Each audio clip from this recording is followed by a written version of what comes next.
It's World Teachers Day, and I'm joined now on the news by the Minister of State for Education, Dr. Yusuf Sununu. Doctor, thank you for finding time to talk to us. I want us to begin by finding out if the Minister of Education is still working with a policy document that was approved in 2020 by the previous administration as regards repositioning the teaching profession. Well, thank you very much for inviting me to this very important segment of your news. And before I go, let me start by congratulating all the teachers of the Federal Republic of Nigeria for the day we have celebrated Excellence Diwali, and also for their dedication, commitment, sacrifices by taking bull by the horn to make decision to remain in the country, so that all of us we can work together to put head and hands together in salvaging the country, Nigeria. We can only do that through qualitative education, through commitment, dedications, and also sacrifices.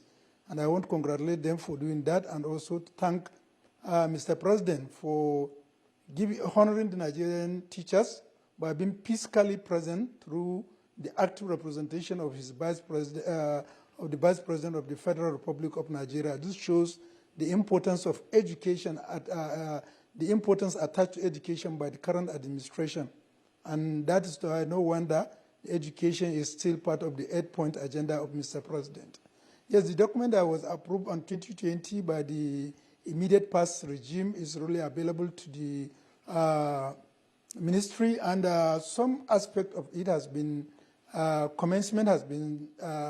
implementation has been commenced, while the other part of the documents that we have inherited, we are looking into it and constituting a committee that will fashion out modalities, and then some aspect of the document require interministerial collaborations, and then some of the aspects may also require resort to Federal Executive Council for implementation in terms of the cost that may likely be attached to it. But I'd like to say that the document is an approved document, and it's also been worked out by the ministry to ensure that whatever provision is there, we move forward to see how it can be implemented. Part of the policy, Honorable Minister, is a special salary scale for teachers and also a special pension scheme for teachers. They say the rewards of teachers are right here on the earth and not in heaven. Talk to us precisely what this administration is doing in this regard. Yes, in the document it's really there that there is need for special teachers' salary scale. Really, while that is being considered, the proposition of the general minimum wage came in, and then there are a lot of other considerations. While we are not saying no, the ministry is not thinking about that, but when the issue is generally addressed, we now go back to specific. And the specific is that we look at the possibility, and then based on the approval, how do we approach it? And I told you that there are certain areas that require interministerial collaboration. Salary scale is one of it that require interministerial.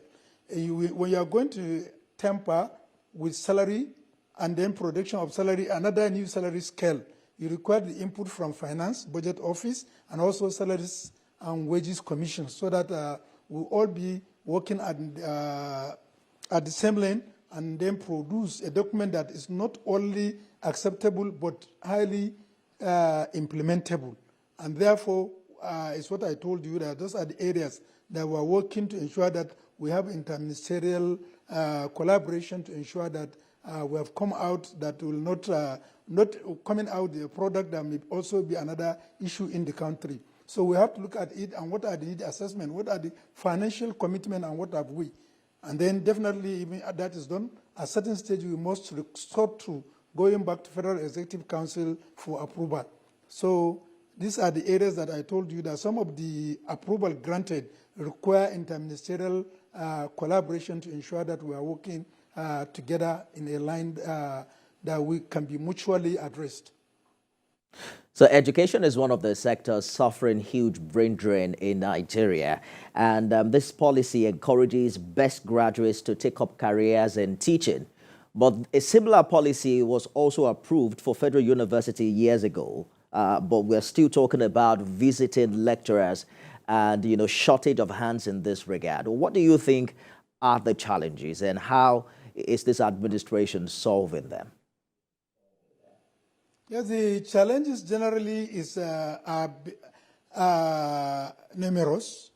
And one of the major challenges which have also sat between the ministry and the academic staff union of university and many other sister ministry-based associations and unions to iron out is the issue of actually having a very good data that we are going to serve as a working document.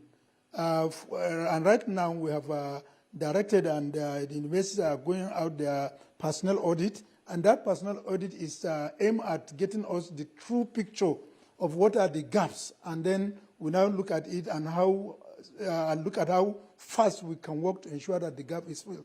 You see, there are some issues that are really germane, and we need to look at it critically and honestly.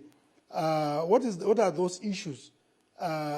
If you sit down with the ASU and other sister federal ministry union base, and then you also sit down with administrators of our university, you find that there are a lot of discrepancies and claim.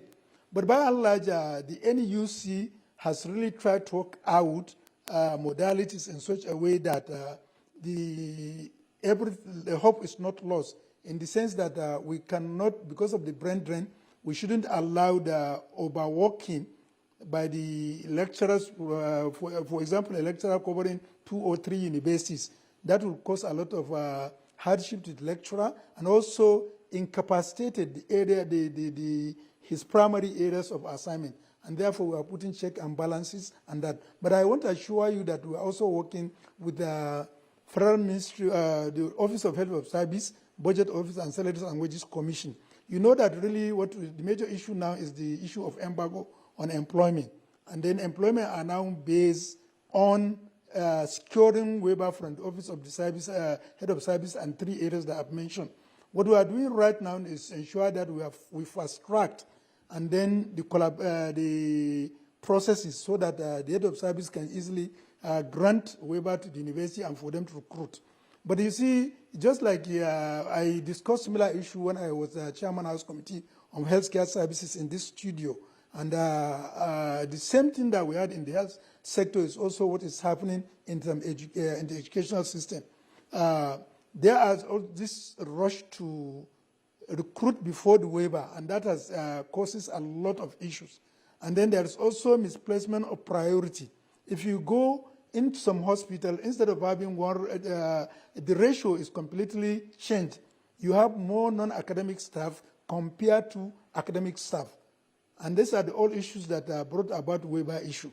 And the head of service will now strictly insist that if you are giving waiver to employ academic staff 50, those academic staff must be employed. While you decide to employ 20 and then employ 30 non-academic staff, definitely it's only the 20 that will be enrolled in the teaching cadre and the other is lost. So the issue is we are trying to see how we can work together to ensure that the pyramid, where you have more non-academic staff compared to academic staff, is changed. And definitely we are working towards that, and we are actively involved and engaging and collaborating with university institutions and other colleges of education. Our hope and prayer is that the personnel audit that is ongoing now will be completed in the shortest possible time. I hear you, Honorable Minister. Nigeria's accounting on us bridging that teacher deficit and also catering to the welfare of Nigerian teachers. Minister of State for Education, Dr. Yusuf Sununu, thank you for talking to us on the news tonight. Thank you.